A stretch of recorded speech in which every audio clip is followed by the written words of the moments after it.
आज आपण बनवणार आहोत मँगो टेंडर कोकोनट शेक। चला तर मग सुरुवात करूया आजच्या कृतीला।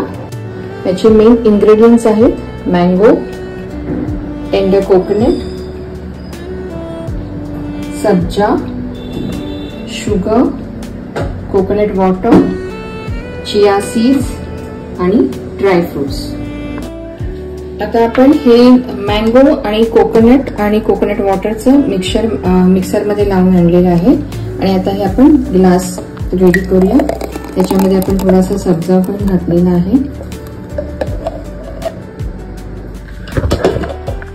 यामध्ये आपण थोडे चिया सीड्स टाकूया।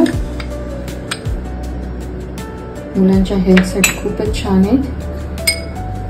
1 स्कूप आईस्क्रीम ही टाकू शकता। आईस्क्रीम ऑप्शनल आहे, जर तुम्हाला नसेल आवडत किंवा चालत नसेल तर तुम्ही ऑप्शनल करू शकता ते।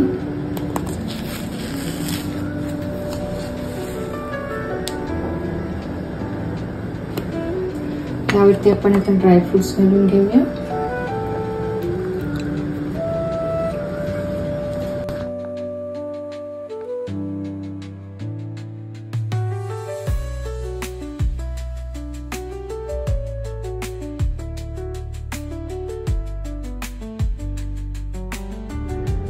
लहान मुलांना आवडणारा मँगो कोकोनट शेक रेडी आहे। तुम्ही करून पहा, तुम्हाला सुद्धा नक्की आवडेल।